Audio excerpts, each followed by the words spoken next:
The Royals finished 2025 winning a series against the A's, finishing the year 82-80. I understand they're not going to make the playoffs, but I do think there are reasons for optimism for 2026 and beyond. We'll talk about that a little bit here live on One Royal Way.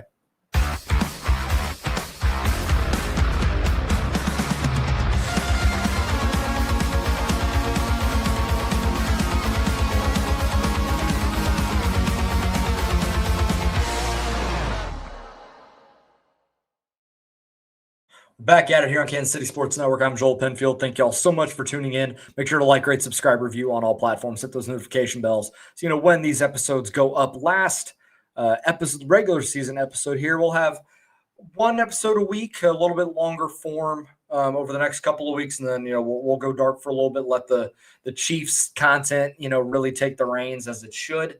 But I've had a ton of fun doing these live shows with you guys multiple times a week on a Sunday night, as always. If you're watching this on YouTube and you have not subscribed already, please do, whether you're watching this live or later. Or if you're an audio listener and you like, the video side of podcasts as well, be sure to go over and subscribe as well. We're trying to get to 900.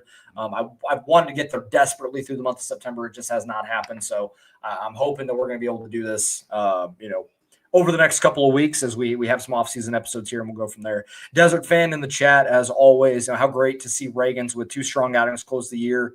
Here's to better health next year. He really had 3. I understand his start against Seattle was not long, but that first inning was as dominant as I've ever seen him, just with the fastball in the zone.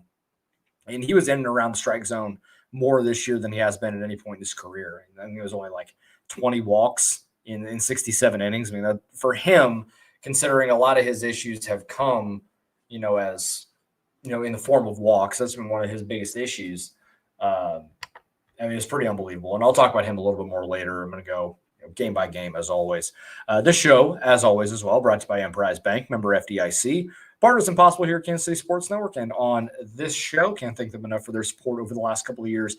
Be sure to check out Kansas City Strength and Conditioning as well. A baseball or softball player in the area looking for a place to train during the offseason. It's one of the best places in the area for that. Or other ways, get better during fall ball, side workouts and things like that. It might be the place to do it. So be sure to go check them out. So the Royals win the series here. Okay, here we go. Curtis, as always. Good evening. Being frustrated with the Royals, finishing 82-80 out of the playoffs is a good thing. Hope JJ cooks this offseason. So I didn't plan on starting there, but I think that comment is a good jumping off point. And then I'll talk about a few of the storylines from the series. So yeah, the Royals finished at 82-80. They get to a winning record, first season back-to-back winning record since 14 and 15. Because in 16, I think they finished 80. I think it was 80-82 or 81-81. And then obviously I think it was 79-83 or something like that in 17. So obviously disappointing coming off of the World Series with that group when we felt like they had maybe another chance or either rip off another or at least get to the playoffs. But I do think it is, and it's something I talked about last season at the beginning of the season when it was looked at what are reasonable expectations for the season. They took such a massive jump from 56 wins to 86 wins. Like, are they going to be able to sustain this? Or are they going to be able to do this without making a ton of massive upgrades to the offense and to staff and others? And some of that thing that I understood that argument. But I felt, okay, if this is what they're going to do now, then I do think there's real chances that guys can level up. And certain guys did. Vinny took a huge step forward this year from the power department. Salvi did what he did. Michael turned himself from a guy that wasn't even the starting lineup on opening day to one of the 7 or 8 most valuable players in all of Major League Baseball this year in terms of F4. Noah Cameron comes in out of nowhere and steps up when Cole Reagans goes down. Chris Bubich was great before he unfortunately, got hurt. But then you get Ryan Berger and Stephen Kolek coming in and providing a spark for this team down the stretch in the rotation when they needed outings. Carlos Estevez, a signing, really does a great job. Lucas Ursig was solid for most of this season. Steven Cruz emerges as a legitimate relief option. There were certain things here. Carter Jensen, obviously, at the end of the season was a big part of this. So there were reasons why you would think they were going to be able to do it. And if some of those things happen, you felt like they were going to put themselves in the right position. And I talked about you can't take a step back now. Like, this is the expectation we need to go forward. And those expectations are a good thing. The fact that we're talking about a team that was in the playoff hunt until mid-September. There are many years where they were out of the playoffs before tax day, you're right, in the middle of April. So it's a good thing, but it's also disappointing. And I think that's totally fair to say that this season was a disappointment, even though they finished with a winning record. It's kind of a low bar to clear considering the way that the last, the post World Series core era went from 18 to 23. It was, I was coming on these shows and just trying to find anything good to talk about. Now I got a lot of good stuff to talk about, but it just didn't happen for them this year. They took a step back, and sometimes that does happen to teams that take a massive step one year, like kind of like arrive a year early, so to speak. The Royals kind of did that. And it's not like they had some, lucky horseshoe up their ass all year to make the playoffs. They were a legitimately good playoff team, deserved playoff team for last season. This year, they had the makeup for it, but just couldn't put it all together. And there's reasons for that. I'll do like a full kind of autopsy on the season, probably on the next episode, talk about some of the reasons why they didn't make the playoffs and, what they can do to improve and those sort of things. But I think it is fair to say, yes, great. They finished with a winning record. They were in it till the end. They grinded to the end. Credit for that. It's also very disappointing that they didn't get there. And I think that is totally fair. Friday night was kind of a microcosm of this season in a lot of ways. You get an early lead. The offense takes advantage, early in the game against Mason Barnett, former Royal. Interestingly enough, he was part of the Lucas Ursig trade. He's gotten a cup of coffee here at the end of the season for the A's. And then nothing else offensively for the rest of the game. Poor runners in scoring position once again. And, it ultimately led the A's to getting back in the game. Noah Cameron was good until he wasn't, doesn't get out of the fifth inning. And then Taylor Clark gives up a 3-run double, and then they eventually ends up walking off the game. I think Shea Langeliers hits a double late in the game, so bad defense, and it happens. But it was just one of those games we've seen quite a lot this year where for a pocket of the game, the offense is good, and the pitching's keeping them in it. And then eventually the dam breaks, and the other team's able to take advantage because the Royals offense couldn't take advantage. It's unfortunate at this point. And I looked at it kind of this way with the series against the Angels. With them being out of it, I started tweeting less. I started worrying about it less because they were already out. They were out of it. And not like I fully checked out. I was obviously watching. I was paying attention. But it was just watching differently because they weren't in it anymore. And the fact that we made it all the way into basically the last week of the season, for that to be the case, I think is also a testament to this team and what we'll hopefully see in the future. Saturday was fun. Michael Wacha, not shockingly, gives you a really good start, gets you a quality start, 6 innings. I think it's 2 runs. Was it 2 runs or was it? Yeah, 2 runs. Neither of them he gives you 6 innings, none. My bad. I looked at the box score incorrectly as I was looking at the number. Brilliant by me. 6 shutty with 5 strikeouts, 3 walks, ends his year with a 3.86, and that's pretty inflated from the last, I think, 2 outings coming off the concussion injured list, where he really got rocked by Seattle, and then he got rocked by in the Sunday game. But other than that, he was a model of consistency for all this year. He missed 1 start. 31 starts. That's a career high for him. Second most innings of his career, 172. It's money well spent from the perspective of that extension. And I know that there's going to be some conversation about the Seth Lugo extension. We'll, I'm sure, press on that one a little bit more in 2026. But I do think there is real pressure there on him to perform, considering what happened after he signed the extension. You could chalk it up to some injuries and some regression to the mean, but we'll have to see what he ends up doing. You end up getting a win out of this one. 1 in the 9th, the big insurance run. But you win a quick game 4-2. But a game that they needed, that you wanted to see them get to, and ultimately they did. So that secured them a winning record. And I'll drill down on a couple of these guys specifically, after, as we progress through the show. Carlos Estevez gets his 42nd save of the season, 2 strikeouts and a clean 9th inning. Ultimately, he leads the league in saves, not just the American League, the league, with 42 saves. 42 of 82 games he saved for Kansas City. And I know that people had their issues with him because of a couple of rough outings early in the year. He was really, really good, and I'll talk about that more later. But just a little, tease of what I want to talk about with Carlos Estevez. Game today was awesome. That was a great way to end the season. Cole Reagans goes out and shoves for, they got away from him a little bit there in that 5th inning, but through 4 innings, he was awesome. Really good to see him stay healthy. Or like what a healthy Cole Reagans looks like, I guess is the better way to put it. The offense breaks out in this game. Carter Jensen hits a ball to the moon, 482 feet, longest home run of the StatCast era. For Kansas City, Mikey Strzemski hits 2 home runs in this game, ends his Royals tenure there. Potentially ends his Royals tenure there.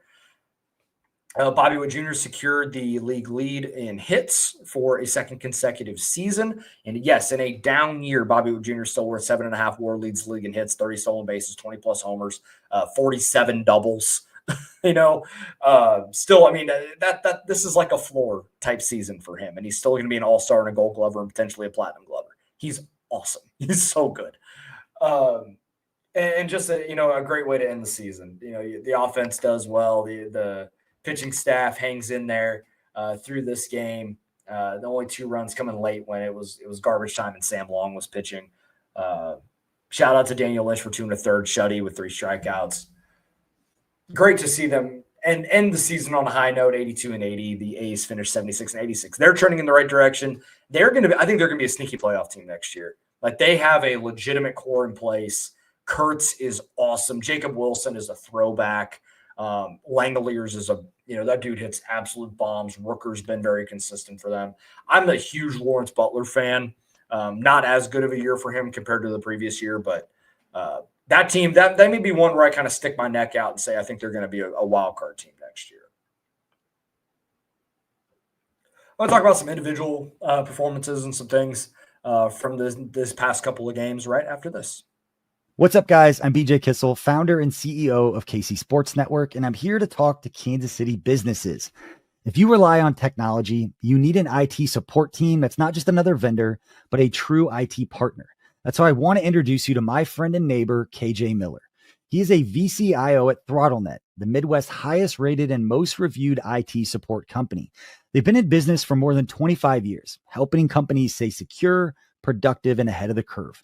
They aren't just IT support, but they provide data security, IT strategy, and cloud software services. They do it all, and their reviews show they do it better than anyone else. So if you want to hear about how ThrottleNet can help your local business, join the conversation with myself, KJ Miller from ThrottleNet, and our resident genius from KC Sports Network when it comes to IT, at least as he's affectionately known by us, Mr. Craig Stout. Click the link in the description to hear how ThrottleNet can help you. My name is Terrell Jolly. A lot of people call me TJ, founder and CEO of Integrity Capital Management. So Integrity Capital Management originally started out as a property management firm, but we slowly transitioned to what is described as an incremental development firm that's focused on situational housing. I know most people say affordable, but we believe in creating housing for people that are actually in need and built to the end user. I believe everyone needs a home because when you have home, you have hope. The reality is that when you're building a business, one thing you don't think about is like what a true banking relationship means. And, I had the honor and privilege of meeting Debbie early on in my career when I was just trying to get going. And as a small business, it's really challenging at times because people don't understand the concept or not believe the longevity because you're just getting started. But Debbie was willing to take a chance on me, be patient with me. I almost look at it like a grassroots initiative. She's seen and believe what I'm about. Anybody that's really true about their business and want to get some things done, I would definitely trust hands down Emprise, because Deb's team, along with Aaron and Jackie and all the amazing people that work behind the scenes, even from the treasury side, I would say, hey, give them an opportunity, because you won't be disappointed and you will actually be in hands that actually somebody care and that will see you from start to finish.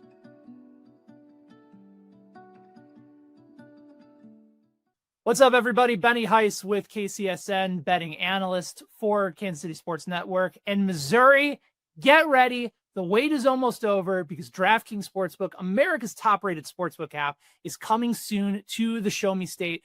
And guess what? You can get started today because new Missouri customers can get $300 in bonus bets once DraftKings Sportsbook launches on December 1st. You can download it now, place a $5 bet once they are live. Guys, DK Sportsbook brings everything you need to really elevate your game day. You got live in-game betting, super fast payouts, endless ways to get in on the action, all right from your phone. And when they are live in Missouri, you're going to be betting with the Sportsbook app trusted by millions. It is safe, secure, fast money withdrawals. That's the place you want to play. So here's what you do. You download the DraftKings Sportsbook app now. Use the code KCSN to grab $300 in bonus bets with just a $5 bet when DraftKings Sportsbook goes live on December 1st. That is code KCSN in partnership with DraftKings Sportsbook. Remember, if you have a gambling problem, call 1-800-GAMBLER. You must be 21 plus, physically present in Missouri. Eligibility restrictions apply. Bonus bets expire 7 days after they're issued. Excludes customers who redeem pre-launch sign-up offer. Terms are available at sportsbook.draftkings.com/promos. Be sure to hit that like and subscribe button if you're here watching on YouTube. I appreciate everyone that's hanging out in the chat. It's been a busy sports day. The Chiefs just take the Ravens to the woodshed. Royals win. It's a great day here in Kansas City on this fine Sunday. And calling all Chiefs fans, you could be here on the field at the 50 inside GEHA field for the official coin toss at a Chiefs home game this season. Visit Chiefs.com/GEHA now. Enter to win a chance to be on the field for a once-in-a-lifetime view of the pregame coin toss. Plus, you can score other exclusive prizes. Enter for a chance to win at Chiefs.com/GEHA. GEHA is a proud partner of the Kansas City Chiefs. Where are you going as well? Cheers to everyone here on a Sunday night. A little bit of a stiffer pour for me of a nondescript bourbon that does not sponsor this show. But it is fantastic. Jacob, I'm not going to try and pronounce your last name, man, because I don't want to butcher it, but I do. I appreciate you hopping in the chat. He said he was a first-time listener, or first-time live listener.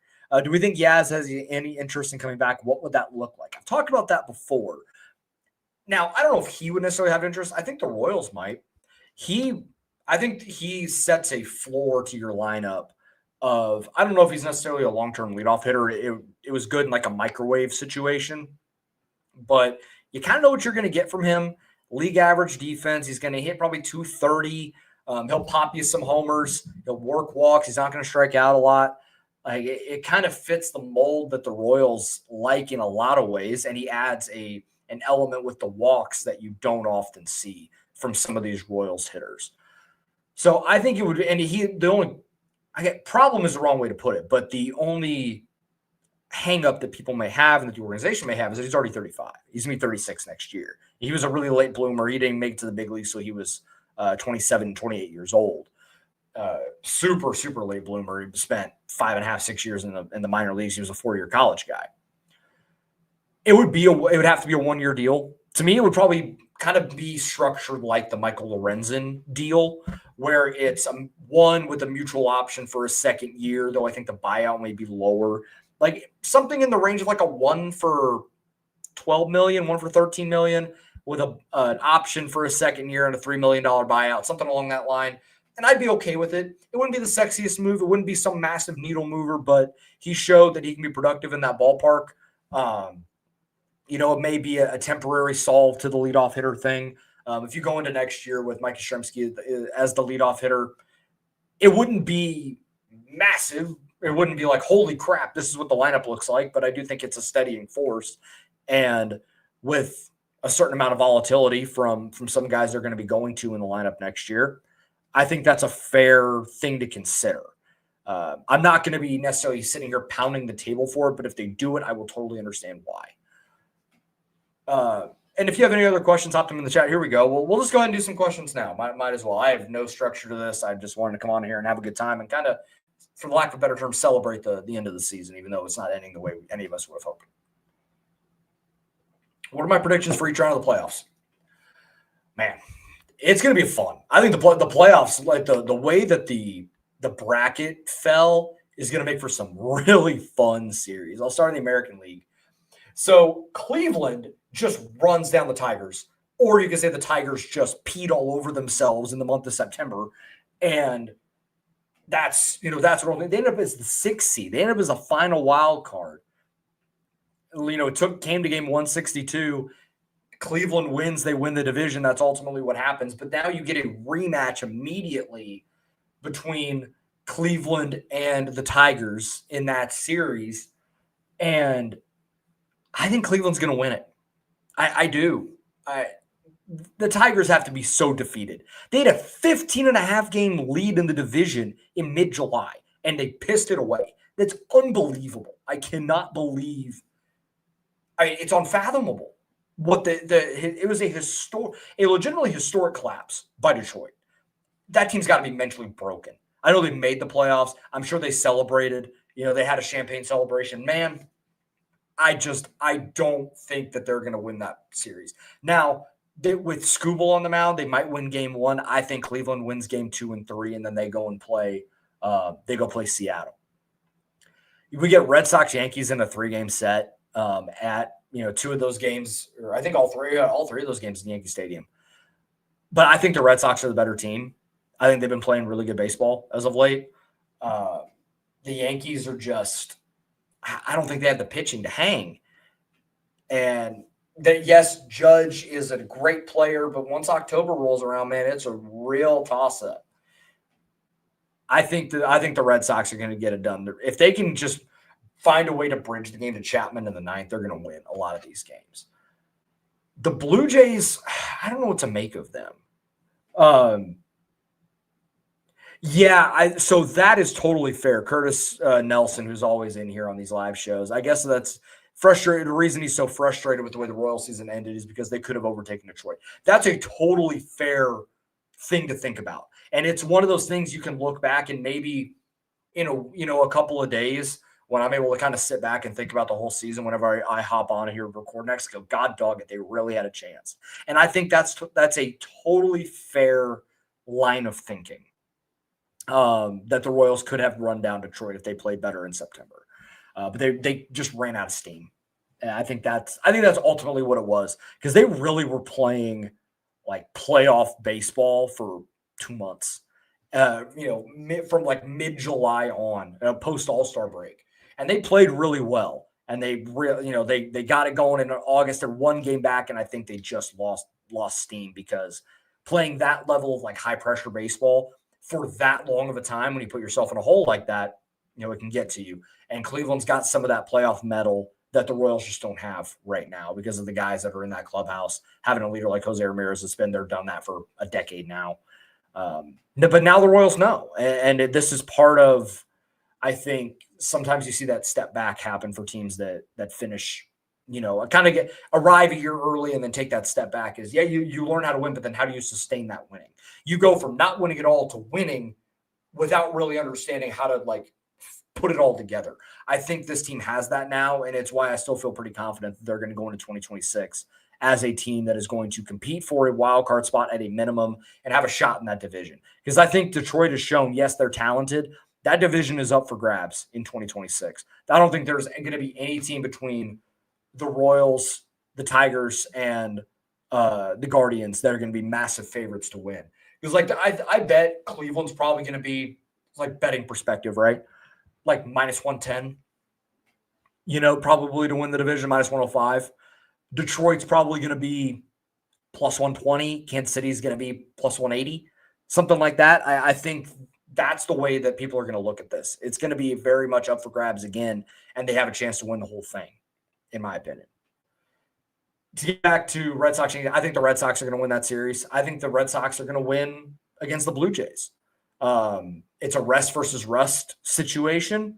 Toronto has not played well in the playoffs the last few seasons. So I'm going to go with Boston getting to the American League Championship Series. I had Boston being really good before the season. I had them originally in the World Series. Might have been the Rangers, actually. I can't quite remember. I think it was, I had the Rangers, but they obviously make the playoffs, so there's that. Cleveland and Seattle. So this is where you guys are going to see a different side of me in October. because obviously I love the Royals. I do. Kansas City has been home for 17 years of my life, but I live and die with the Seattle Mariners. I still do. I just don't tweet about it as much because y'all don't come to me for Seattle stuff. You come to me for Royal stuff. So I know my audience. I know what I need to do. When they not only made the playoffs, I was pumped for that. When they won the division, I was like emotional. Not like tears emotional, but it was just like I haven't seen them do it since I was 4 years old. I barely remember it. That 116 win team in 01. I think the Mariners are going to get out of the American League. And maybe it's hope. Maybe it's just I'm just mainlining hopium right now. But that offense is humming. The pitching staff is ridiculous. And if they can get to Brash and to Munoz in the 8th, 9th, they're going to win. See, imagine if Lugo had gone to the Sox with Durant at the deadline. See, that's a very interesting thing. I don't know if that would have happened because Durant might have been a name that the Royals talked about, but Piccolo said like the guys that they kind of went after didn't even getting moved at all. Maybe Duran was one of them. That's going to be an interesting name to keep an eye on this offseason. Back to I think the Mariners are going to get out of the American League. I do. I think the Mariners are going to win the whole damn thing with the way they're playing right now. And that is some of that is Vanna, but objectively, I think the Mariners are the team to beat because of the way that they're playing baseball down the stretch. And it's all about who's hot at the right time. We saw that in 2014 in Kansas City. The Royals were not the best team in the American League, but they were the hottest team going into the playoffs with the way they played down the stretch in September, getting through that wild card game. Then they ran roughshod over the Angels and the Orioles, who were better teams from the regular season, but it didn't matter because Kansas City was just hot. Seattle's going in hot at the right time. I hope that the rust of not playing for 5 days doesn't catch up to them. But if they're able to get through Cleveland, I feel pretty confident they can beat Boston or they can beat Toronto. Because those are the two teams I think they're gonna end up representing the American League. I think the Dodgers are going to beat the Reds. I have the Reds making the playoffs, but I think the Dodgers are they're more battle tested there. But the Reds are going to be a team to watch next year as well. And then I think the Padres are going to beat the Cubs. The Cubs have been like kind of up and down. Kyle Tucker's back for the first time, since the beginning of September, but I don't know what he's going to be able to do. And this is a great point. Padres, Mariners would guarantee a World Series, first-time World Series winner. I don't think the Padres have quite enough, but I could be wrong.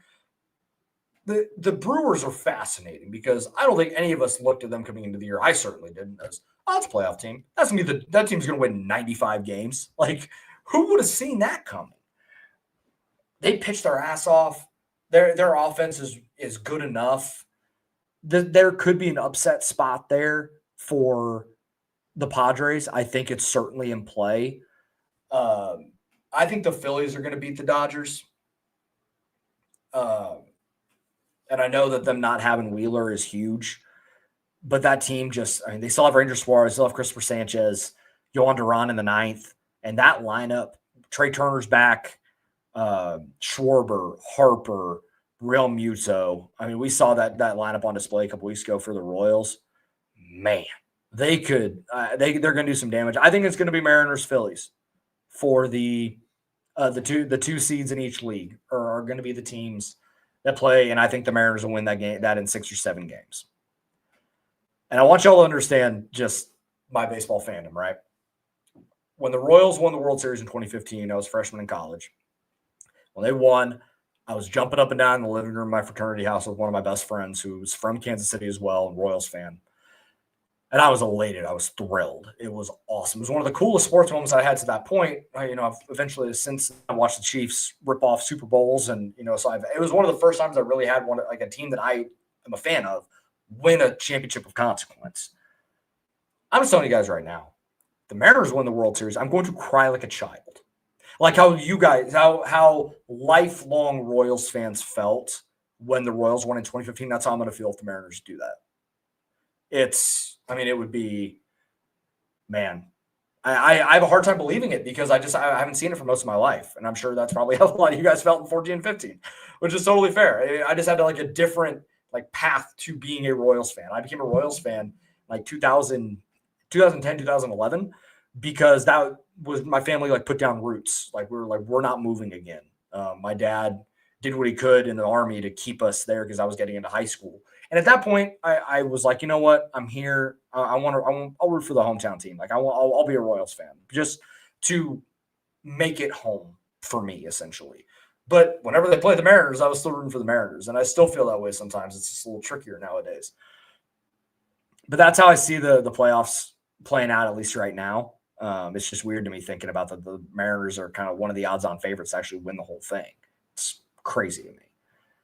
All right, I want to jump back to some Royals stuff here, and then we can just go as long as I want. We can go here. Nick, let me know if I need to hit another break just based on time. I do want to hit on Noah Cameron. It was not his best outing there on Friday night. He still gets 6 strikeouts and 4 2/3. The strikeouts have really come for him. His command was good through that first 4 innings. And he walks 2, gives up a hit, and I mean it just unraveled on him there in the 5th. And so they went and got him, and unfortunately Taylor Clark gave it up. But I had no problem with them going and getting him at that point. His pitch count, he got to 96 pitches. It was time. The command was failing him, and it needed to happen. But that doesn't take away from a fantastic rookie campaign. 138 and 138 in the 3rd innings, 114 strikeouts, 43 walks in 24 starts. The WHIP was 1.1, ERA plus 137. That's league adjusted ERA. There's another stat on Fangraphs, ERA minus, which is like weighted runs created plus, but it's the opposite. You want to be however many percentage points lower than 100. 100 is the league average. Anything below that's better. And there were 9 rookie pitchers this year in Major League Baseball to release 110 innings. I gave him just to give myself a little bit more of a sample because he threw some of the most innings of any rookie starter this year. He had the 2nd best ERA minus. Cade Horton had a 64. Noah Cameron's was 71. But then there's a gap between 3 and 4. Chad Patrick, 85. Jack Leiter, 95. Shane Smith, 97. Brad Lord, 98. Sean Burke, 104. Will Warren, 110. And then Tomoyuki Scano, 115. So what was that 7-point gap? I mean, that's a 7-point gap there, but then there's a 14-point gap between 2 and 3. Noah Cameron was one of the best starters in all of baseball this year for rookies. And it just reinforces the point, like, this guy's going to be part of the future. And originally I'm thinking, man, is he maybe the trade chip that you could go? I don't think that happens at this point. I think he's too good to give up on and just go. And I understand scared money don't make none. Sometimes you got to make moves that make you cringe a little bit. But I think he's solidified his spot in the rotation as their number 3 starter for next season. That's how I view him. He's gone from, I think he's a 5 to he's probably a 3 right now. He was that good all season long. And he had like one blip where he had a couple outings that weren't great. They skipped his start, gave him a mental reset, and he comes back and he was awesome for the last month of the year and deserved a couple of better results in some games this year. But for all intents and purposes, he's probably the best pitcher on the staff this year. Because, I mean, and that's a little bit tricky to say because Cole got hurt, Chris got hurt. But for him to be able to stay healthy all year and be the model of consistency that he was, I think if I had to give a pitcher of the year, just kind of shooting from the hip right now, it probably would be Noah Cameron. And I would not have thought that was possible coming into the season. I thought he was going to be good. I thought he was going to have an opportunity to get some starts, kind of figure some stuff out.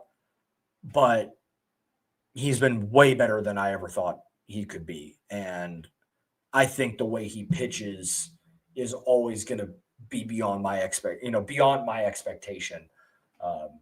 Just because it's a little different than what you see nowadays. It's a little bit of a throwback. It's low 90s. He's going to move it all to all 4 quadrants, throw all 5 pitches. Not going to be a huge strikeout guy, but he's not going to give up a lot of hard contact. He's not going to, he's going to be pretty efficient with his pitches. He's going to get a lot of ground balls. He's going to keep his guys in the game. And that's what he did for probably 21 to 24 starts this season. Pretty unbelievable. I talked a little bit about Michael Walker. I mean, I thought he was great on Saturday. And shocking, he goes 6 innings and throws a quality start. It's what he did pretty much all year.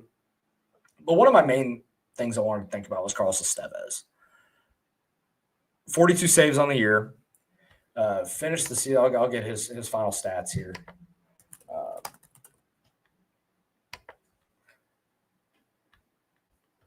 So he finishes the year with 42 saves, through 66 innings, 54 strikeouts, 22 walks.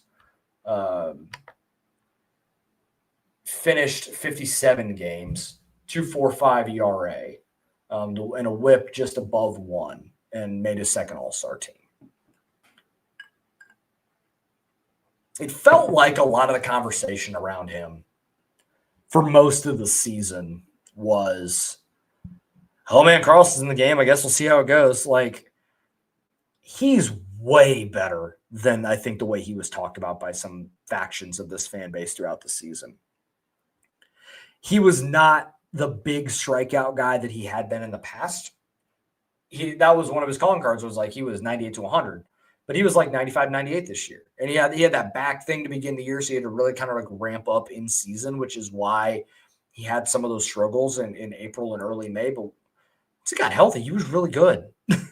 I think that there was a stat. I'm going to pull this up. Live lookup. You guys know me by now.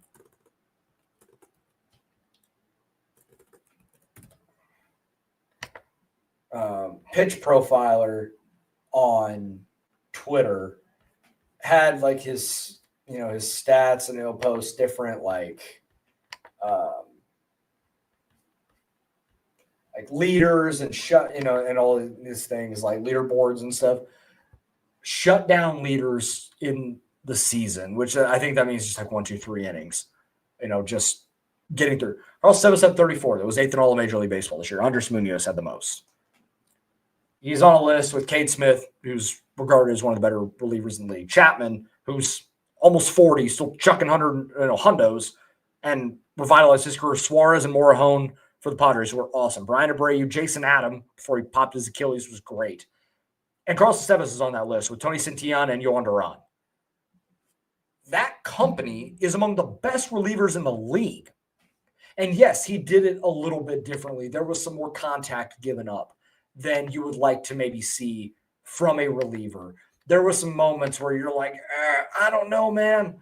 Like, there was some sketchy. We felt that way. You felt that way about Greg Holland some nights. Wade Davis had some of those nights, man.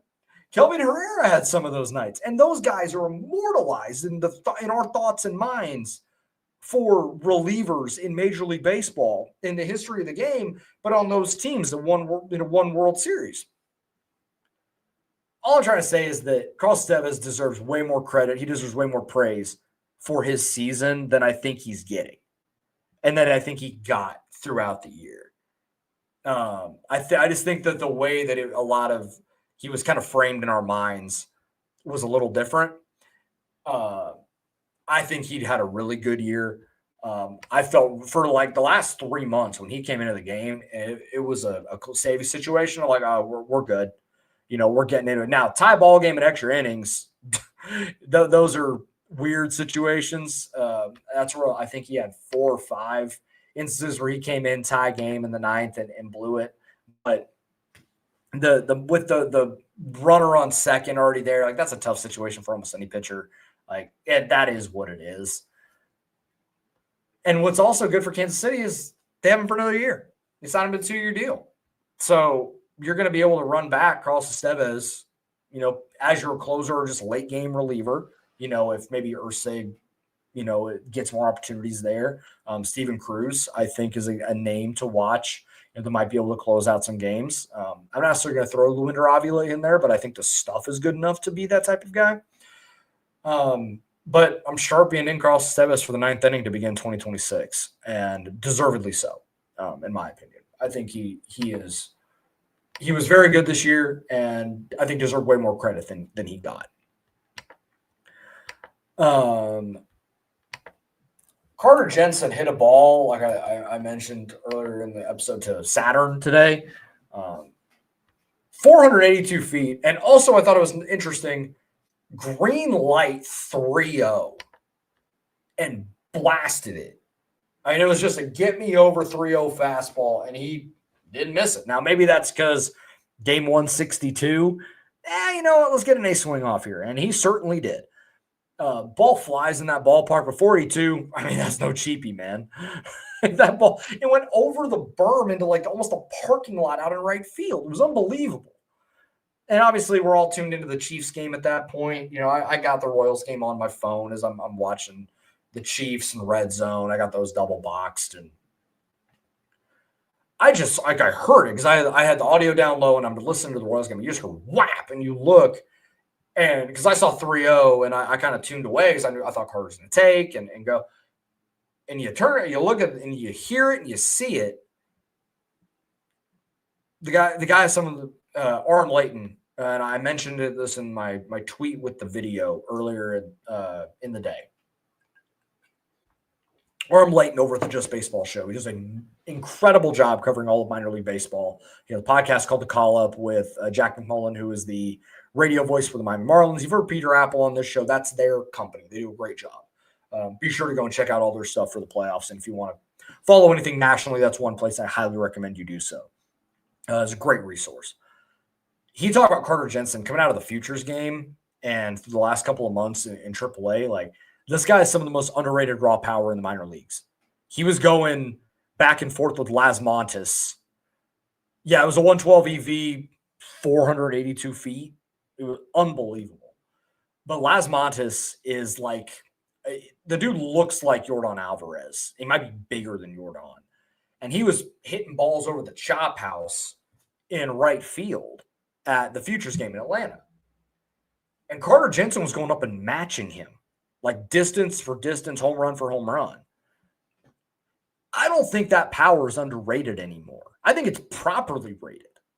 He had the longest home run by a Royal in the StatCast era. Not Jorge Soler, not Salvador Perez, not Bobby Wood Jr., not Jack Caglione. It's Carter Jensen.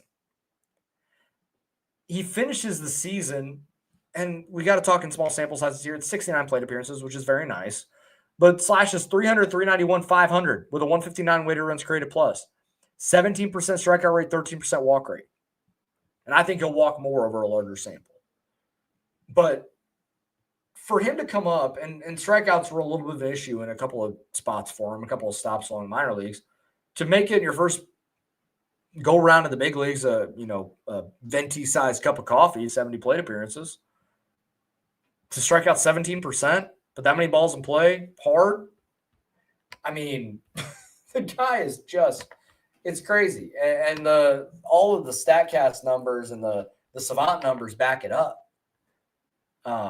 If you would go to his page, it's obviously not all like solid, but a lot of red. Expected batting average 344. Expected slugging 617. Barrel rate 20%. Average exit velo is 94.5. That is unbelievable. The launch angle sweet spot 40. The chase rate 24.5%. The whiff rate 23. That's around league, a little better than league average. He's doing all the right things.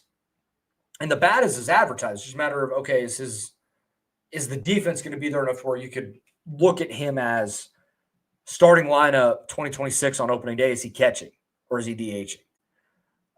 That's going to be a very interesting conversation. And it's one thing I'm going to hit on a little bit more as we look forward to 26. But Carter Jensen is going to be on this roster. He's going to be in the starting lineup in 2026 on opening day. If I had to guess it right now.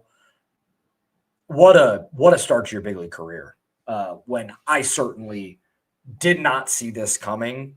I knew the guy was going to be good. Like, don't get it twisted.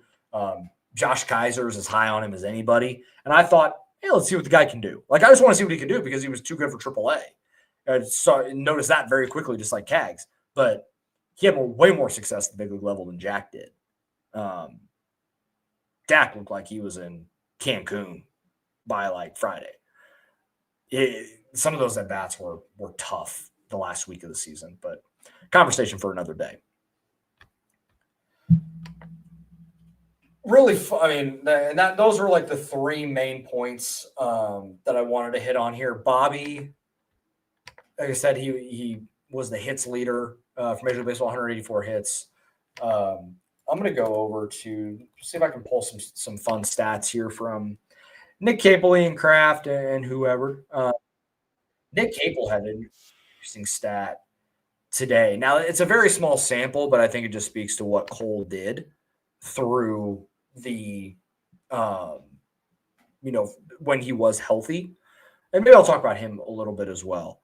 Cole Reagan's had the highest K per 9 in Major League history, minimum 10 starts, 14.3.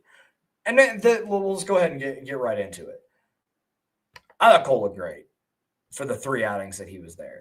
I tweeted it. The stats. It's a small sample relative to a total big league season. But I thought Cole, 22 strikeouts in 13 innings with only 4 walks and only 4 earned runs. And I think all 4 of those came on home runs. Just fastballs that stayed out over the plate. The 2-run homer to Gino, and then he gave up 2 in the Angels game. But 4 strikeouts in the first start against Seattle, 10 strikeouts against the Angels in 5 innings, and then in 4 1/3 today, get 8 strikeouts, 1 walk against in a really tough ballpark to pitch in. Finished the year 61 2/3 innings, obviously disappointing from a health standpoint. 98 strikeouts in that 61 2/3 innings. That is an absolutely insane number. And if he's healthy next year, he's going to be in competition for a Cy Young. He has that type of upside. And in a league with, Skubal and Crochet, sure. Cole Reagans is like at his best. He's in the conversation with those guys. He's proven that when he is healthy. He finished Cy Young 4 in 24 in his really true first big league season as a starter. Hopefully this gives him a little momentum going into the offseason, and then a full offseason program where he is back and not having to worry about rehabbing again. He can go into spring training healthy, and he's going to be your opening day starter on opening day 2026. And if he's healthy all year, I put pretty good money that the Royals are going to be in contention in October. Let's go and hit some questions here. If anybody's got any in there. Nick, if you don't mind. Okay, here we go. Who's your AL Cy Young winner, Fried or Crochet? Yeah, Scooble stumbled a little bit. He was still awesome. I think it's going to be Crochet. What he meant to that team, man, that guy was awesome. I love watching Garrett Crochet pitch. That's a treat. 255 strikeouts and 205 in the 3rd innings. This year made all 32 starts back-to-back years. Faced, and this is where, and I talked, and not to flex too much, but I talked to Jeff Passan about this a couple of weeks ago. Asked him about it. Do you think any pitcher can ever have the chance to win MVP? Or if there is a pitcher, who can it be? And he said, pitchers don't throw enough innings now. Like, I want to see 220, 230 innings. I want to see how many batters you faced, because that shows, like, that's the only way to kind of equate to a full season of plate appearances, like 650, 700 plate appearances for a guy. Garrett Crochet faced 814 batters this year in 205 innings. 1 complete game shutout, which is much more of a rarity nowadays. Yeah, the 255 strikeouts in 205 innings. I want to go look at Max Fried. Fried had a stretch where he was awesome to begin the year, and then he really struggled and then kind of bounced back. 189 strikeouts for him in 195 innings. Made all 32 starts, which is great. Only gave up 14 home runs when he probably made half his starts at Yankee Stadium. That's pretty impressive. The people will vote. He's going to get votes because he won 19 games, but the pitching win is a joke. I want nothing to do with it. He faced 801 batters and 195 and a third, which is interesting. But he also, he had some starts where it was some real clunkers in the middle of the season. I would go Crochet over him. Any other questions here for those that are watching? I don't really have much else, and we're running up on 50 minutes. I haven't done a pod this long in quite a while. I don't think since the trade deadline. But this is obviously, I've had a ton of fun this season. Thank you guys for hanging out with me all year. Little different this year, doing it by myself as opposed to having Jordan and Josh with me, doing it 3 times a week instead of once a week, but I've enjoyed the hell out of it. I've had so much fun. This is a great outlet for me. I don't get to talk about sports for my day job. So this is a great way for me to still have that piece in my life that is so incredibly important to me, to be able to talk about this great game that we all love. And very, very fortunate to KC Sports Network for this. It's been a ton of fun this year. Jacob, thank you for anybody to listen to this, guys. I'm still amazed, and I am very humbled that people actually give a crap what I have to say about baseball and what I have to say about this team. And people take the things I say and go, hey, he knows what he's talking about. Like, that's still something that's kind of incredible to me. And so I do thank you very much. Thank you, obviously, KCSN.